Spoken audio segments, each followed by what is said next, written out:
जूनचा महिना हा सर्वसामान्य नागरिकांसाठी अत्यंत महत्त्वाचा ठरणार आहे। पहिल्या तारखेलाच नियमांमध्ये काही बदल होणार आहेत। त्याचा थेट परिणाम सर्वसामान्यांच्या खिशावर देखील होताना पाहायला तुमच्या खिशाला आता कात्री लागणार। होय मित्रांनो, तुम्ही बरोबर ऐकताय। जून महिना उद्यापासून सुरू होतोय आणि याच महिन्यामध्ये 7 ते 8 वस्तू आणि सेवांच्या किमतीमध्ये त्या ठिकाणी बदल होणार आहे। यामध्ये तुमचं कदाचित अर्थचक्रही बिघडू शकतं। याशिवाय तुम्ही जर पेन्शन धारक असाल, तुम्ही गृहिणी असाल, तुम्ही जर हॉटेल व्यावसायिक असाल किंवा तुमची कोणत्या बँकेमध्ये जर एफ-डी असेल, तुम्ही जर म्युच्युअल फंडामध्ये पैसे इन्व्हेस्ट केलेले असेल, गुंतवणूक केलेली असेल आणि सर्वात महत्त्वाचं म्हणजे तुम्ही जर गुगल पे, फोनपे किंवा तत्सम डिजिटल प्रणालीचा वापर करत असाल तर हा व्हिडिओ तुमच्यासाठी अतिशय महत्त्वाचा असणार आहे। त्यामुळे व्हिडिओ अगदी काळजीपूर्वक शेवटपर्यंत पहा आणि चॅनलवर जर नवीन असाल तर चॅनलला दररोज सबस्क्राइब देखील करा। किमतींपासून ते एफ-डी व्याज दरापर्यंत 1 जून पासून काही महत्त्वाचे आणि मोठे बदल होऊ शकतात। यूपीआय पेमेंट आणि क्रेडिट कार्ड नियमामध्ये देखील बदल होणार असून ईपीएफओची नवीन प्रणाली जून मध्ये लागू होणार। सर्वात महत्त्वाचा बदल म्हणजे आता आधार अपडेटसाठी द्यावे लागणारे पैसे। आता तुम्ही जर आधार कार्ड धारक असाल आणि तुम्ही आतापर्यंत जर तुमचं आधार कार्ड अपडेट केलं नसेल तर या महिन्यामध्ये तुमच्या खिशाला आता कात्री लागणार आहे।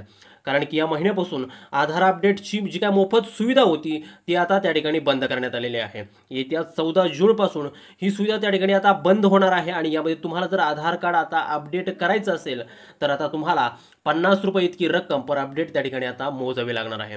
याआधी तुम्ही जर आधार कार्ड अपडेट केलं नसेल तर येत्या 14 जून पर्यंत तुम्ही तुमचं कार्ड मोफतमध्ये त्या ठिकाणी अपडेट करून घ्या, नाहीतर तुम्हाला 50 रुपये इतकी रक्कम त्या ठिकाणी आता मोजावी लागणार आहे। यानंतर आता दुसरा आणि सर्वात महत्त्वाचा जो काही बदल आहे तो बदल त्या ठिकाणी गृहिणींसाठी अतिशय महत्त्वाचा असणार आहे। एलपीजीच्या सिलेंडरच्या किमतीमध्ये त्या ठिकाणी आता बदल होणार आहे।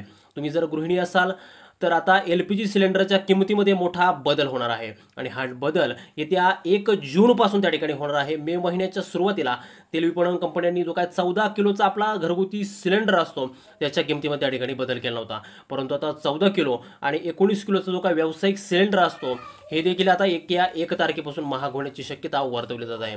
त्यामुळे तुम्ही तुमचं सिलेंडर त्या ठिकाणी आजच बुक करून ठेवा आणि भरून आणा, जेणेकरून तुम्हाला उद्यापासून अतिरिक्त पैसे हे मोजावे लागणार नाही। नंतरचा तिसरा आणि सर्वात महत्त्वाचा जो काय बदल आहे तो म्हणजे एफ-डीच्या व्याजदर संदर्भातला आहे।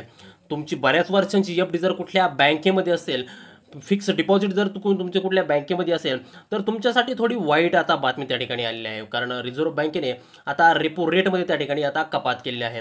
आणि हे असून सुद्धा सूर्योदय स्मॉल फायनान्स जी काय बँक आहे तिच्या एफ-डीच्या दरामध्ये 5 वर्षाची जी काही एफ-डी असते तिच्या दरामध्ये त्या ठिकाणी 8.6 जो काय व्याजदर होता तो आता कमी करून 8% त्या ठिकाणी आणलेला आहे। आणि बाकी ज्या काय आणखी बँका असतील त्यांच्या एफ-डीच्या व्याजदरामध्ये सुद्धा आता बदल होण्याची शक्यता या ठिकाणी वर्तवली जात आहे। यानंतरचा महत्त्वाचा बदल जो काय आहे तो आहे ईपीएफओ धारकांसाठी। तुम्ही जर पीएफ धारक जर असाल तर पुढचा बदल तुमच्यासाठी अतिशय आनंददायी असणार आहे। तुम्ही जर पीएफ धारक असाल तर तुमच्यासाठी एक आनंदाची मोठी बातमी त्या ठिकाणी आलेली आहे। आता ईपीएफओचं 3.0 हे नवीन व्हर्जन त्या ठिकाणी आता 1 तारखेपासून लॉन्च होणार आहे आणि या नवीन बदलानुसार आता पीएफचा क्लेम करणं हे अतिशय सोपं जाणार आहे। याशिवाय तुम्ही आता तुमच्या पीएफचे पैसे हे एटीएमने किंवा यूपीआयद्वारे तुम्ही त्या ठिकाणी तुमच्या हक्काचे पैसे तुम्ही काढू शकता। आता तुम्ही फोनपे, गुगल पे किंवा पेटीएमद्वारे तुम्ही तुमच्या पीएफचे पैसे आता काढू शकता। हा अतिशय महत्त्वाचा असणारा जो काय बदल आहे आता हा त्या ठिकाणी पीएफओने त्या ठिकाणी केलेला आहे। यानंतरचा सर्वात महत्त्वाचा जो काय बदल आहे तो आपल्या रोजच्या दैनंदिन जीवनामधला बदल आहे, तो म्हणजे यूपीआय जी काय ॲप सिस्टीम आहे त्याच्यामध्ये आता त्या ठिकाणी बदल करण्यात आलेला आहे। तुम्ही जर डिजिटल पेमेंट प्रणाली जर वापरत असाल मग यामध्ये गुगल पे असो, फोनपे असो, पेटीएम असो किंवा तत्सम डिजिटल प्लॅटफॉर्म असतील, आता यामध्येही मोठा बदल त्या ठिकाणी आता करण्यात आलेला आहे। हा बदल म्हणजे आता पेमेंट करताना फक्त जो काय वापरकर्ता आहे, जो काय पेमेंट करतोय त्याला आता ज्याला आपण पेमेंट करणार आहे त्याचं फक्त आता मूळ नाव दिसणार आहे। QR कोड किंवा एडिट केलेलं जे काय नाव आहे ते आता दिसणार नाही आणि हा नियम 30 जूनपर्यंत सर्व यूपीआय वापरकर्त्यांना त्या ठिकाणी लागू होण्याची शक्यता आहे। असे महत्त्वाचे बदल जूनच्या सुरुवातीला तुम्हाला त्या ठिकाणी अगदी दिसणार नाही। यामधील जे काही बदल आहेत ते काही फायद्याचे बदल आहेत तर काही तोट्याचे बदल देखील आहेत। तर या बदलांना तुम्ही लक्षात ठेवून लवकरात लवकर जी काही तुमची कामं आहेत ती तुम्ही त्या ठिकाणी आता करून घ्यायची आहेत।